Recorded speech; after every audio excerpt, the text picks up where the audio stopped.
하나님 아버지, 은혜를 감사합니다. 이 아침에 우리를 부르시고 기도할 수 있게 하셨사오니 말씀 따라 기도의 자리로 나아갑니다. 성령께서 우리를 인도하여 주옵소서. 예수님 이름으로 기도드립니다. 아멘. 찬송가 320장 하나님께 찬양드립니다. 나의 죄를 정케 하사 주의 일꾼 삼으신 구세주의 넓은 사랑 항상 찬송합니다. 나를 일꾼 삼으신 주 크신 능력 주시고 언제든지 주 뜻대로 사용하여 주소서. 내게 부어주시려고 은혜 예비하신 주의 은혜 채워주사 능력 있게 하소서. 나를 일꾼 삼으신 주 크신 능력 주시고 언제든지 주 뜻대로 사용하여 주소서. 죄의 짐을 풀어주신 주의 능력 크도다. 나를 피로 사신 예수 내 맘속에 오소서. 나를 일꾼 삼으신 주 크신 능력 주시고 언제든지 주 뜻대로 사용하여 주소서. 주여 내게 성령으로 충만하게 채우사 생명수가 강물처럼 흐르게 하옵소서. 나를 일꾼 삼으신 주 크신 능력 주시고 언제든지 주 뜻대로 사용하여 주소서. 아멘. 하나님 말씀 사도행전 11장 19절부터 23절까지입니다. 한 절씩 교독하겠습니다. 그때에 스데반의 일로 일어난 환란으로 말미암아 흩어진 자들이 베니게와 구브로와 안디옥까지 이르러 유대인에게만 말씀을 전하는데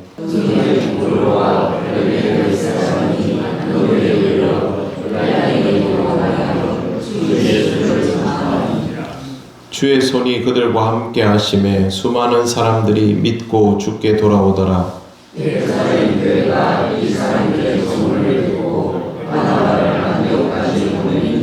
같이 읽겠습니다.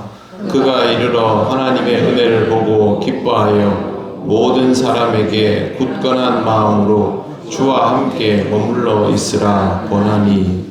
아멘.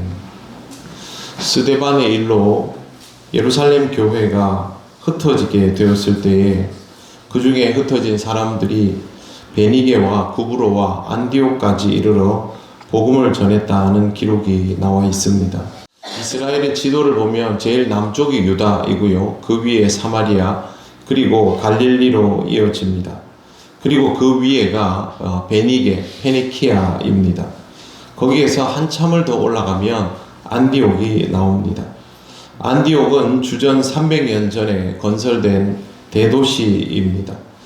예수님 당시에 인구가 50만 명 정도인 것으로 알려져 있는데 이 당시 예루살렘 인구가 5만에서 10만 정도였던 것을 생각하면 거의 10배 가까이 되는 아주 큰 도시가 안디옥입니다.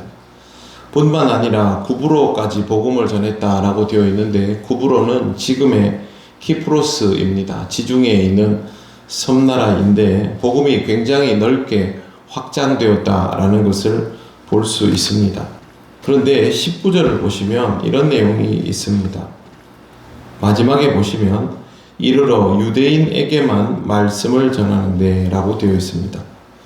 유대인들이 복음을 받아들이고도 복음이 확장되는 과정에서 유대인들에게만 복음을 전했다라는 것은 이전에 베드로의 모습에게서도 볼 수 있던 내용입니다.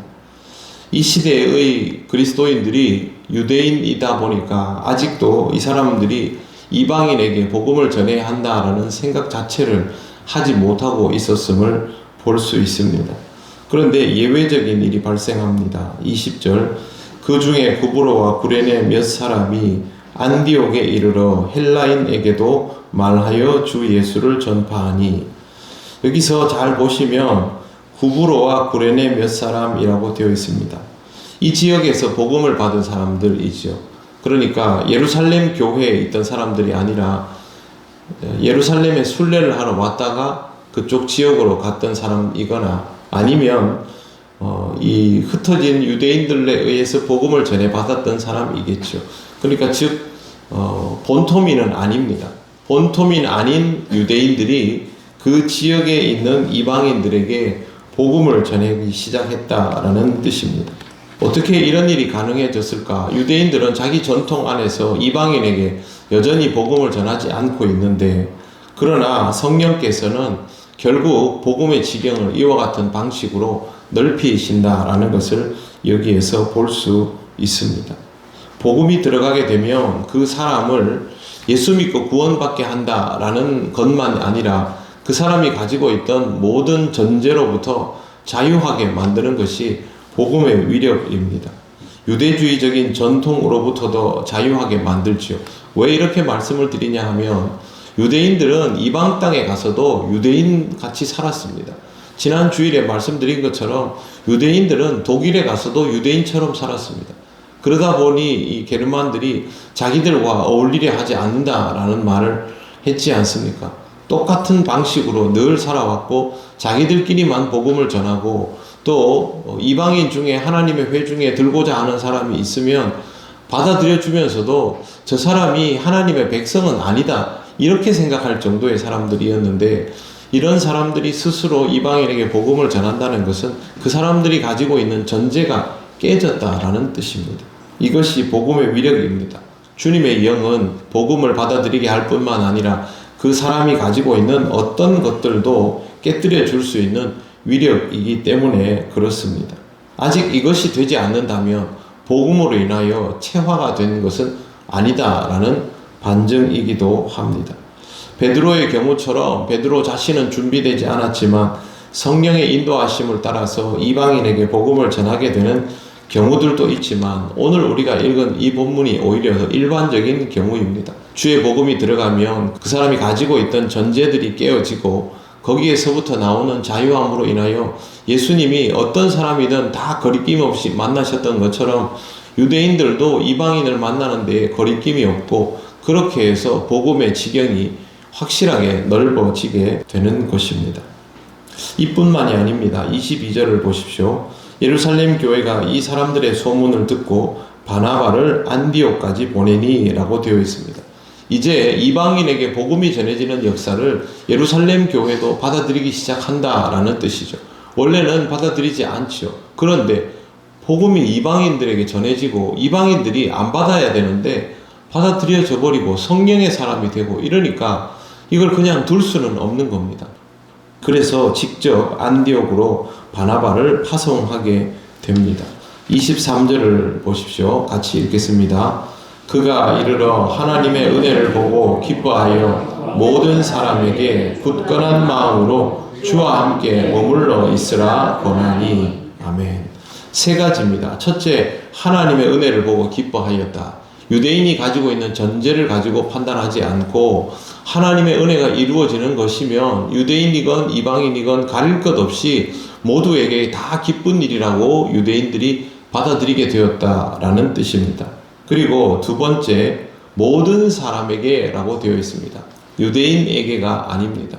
이제는 그리스도인이라고 하면 유대인뿐만 아니라 이방인들까지도 확실하게 범주에 포함되고 있다라는 것을 이 모든 사람에게 라는 표현을 통해 확인할 수 있습니다.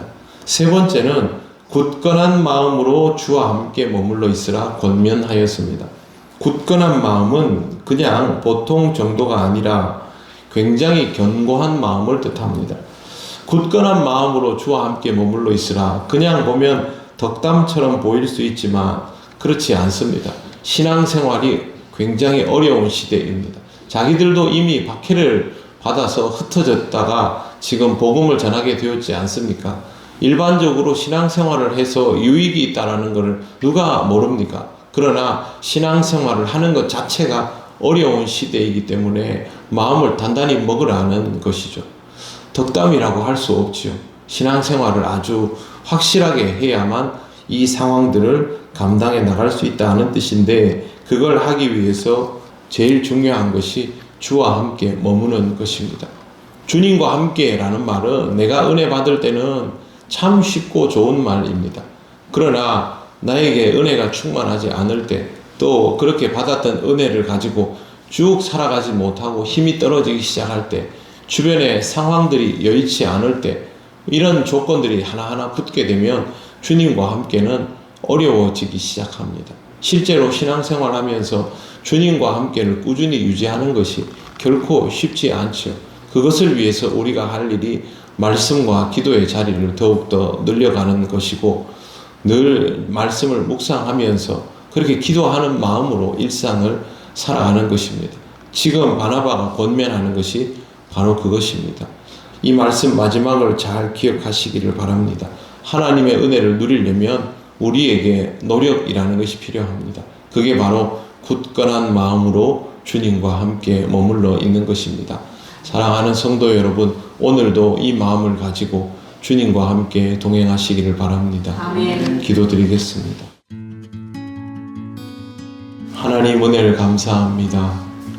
쉽지 않은 것이 신앙생활이고 언제나 모든 시대에 그러하였지만, 그래도 주의 복음은 기쁘게 전해지며 복음을 전해받는 사람들이 주님이 주시는 평화 속에서 살아가는 것을 항상 봅니다. 하나님, 우리의 삶에도 이와 같은 평화를 주셨사오니 굳건한 마음으로 주님과 함께 살기를 원합니다. 오늘 하루의 삶도 또 우리에게 허락된 모든 일상도 굳건한 마음으로 주님과 함께 살아가며 주의 복음을 전하는 삶이 되게 하옵소서. 함께하여 주심을 믿고 감사드리며 예수님 이름으로 기도드립니다. 아멘. 하늘에 계신 우리 아버지, 아버지의 이름을 거룩하게 하시며 아버지의 나라가 오게 하시며 아버지의 뜻이 하늘에서 같이 땅에서도 이루어지게 하소서. 오늘 우리에게 일용할 양식을 주시고 우리가 우리에게 잘못한 사람을 용서하여 준 것 같이 우리 죄를 용서하여 주시고 우리를 시험에 빠지지 않게 하시고 악에서 구하소서. 나라와 권능과 영광이 영원히 아버지의 것입니다. 아멘.